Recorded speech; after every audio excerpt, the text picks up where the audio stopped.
This is just a sample of the audiobook. To get the complete audiobook, access the link posted in the first comment. With the passage of time and the dissipation of anguish. Some of the same people who warned me against writing hastily had also cautioned me against going to Everest in the first place. There were many, many fine reasons not to go, but attempting to climb Everest is an intrinsically irrational act, a triumph of desire over sensibility. Any person who would seriously consider it is almost by definition beyond the sway of reasoned argument. The plain truth is that I knew better, but went to Everest anyway. And in doing so, I was party to the death of good people, which is something that is apt to remain on my conscience for a very long time. Everest Summit, May 10th, 1996, 29,028 feet. Straddling the top of the world, one foot in China and the other in Nepal, I cleared the ice from my oxygen mask, hunched a shoulder against the wind, and stared absently down at the vastness of Tibet. I understood on some dim, detached level that the sweep of earth beneath my feet was a spectacular sight. I'd been fantasizing about this moment and the release of emotion that would accompany it for many months. But now that I was finally here, actually standing on the summit of Mount Everest, I just couldn't summon the energy to care.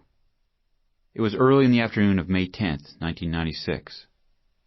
I hadn't slept in 57 hours. The only food I'd been able to force down over the preceding 3 days was a bowl of ramen soup and a handful of peanut M&Ms. Weeks of violent coughing had left me with 2 separated ribs that made ordinary breathing an excruciating trial. 29,028 feet up in the troposphere, so little oxygen was reaching my brain that my mental capacity was that of a slow child. Under the circumstances, I was incapable of feeling much of anything except cold and tired. I'd arrived on the summit a few minutes after Anatoly Bukharev, a Russian climbing guide working for an American commercial expedition, and just ahead of Andy Harris, a guide on the New Zealand-based team to which I belonged. Although I was only slightly acquainted with Bukharev, I'd come to know Harris well during the preceding 6 weeks. I snapped 4 quick photos of Harris and Bukharev striking summit poses, then turned and headed down. My watch read 1:17 p.m. All told, I spent less than 5 minutes on the roof of the world. A moment later, I paused to take another photo, this one looking down the southeast ridge, the route we had ascended. Training my lens on a pair of climbers approaching the summit, I noticed something that until that moment had escaped my attention. To the south, where the sky had been perfectly clear just an hour earlier, a blanket of clouds now hid Pamori, Ama Dablam, and the other lesser peaks surrounding Everest.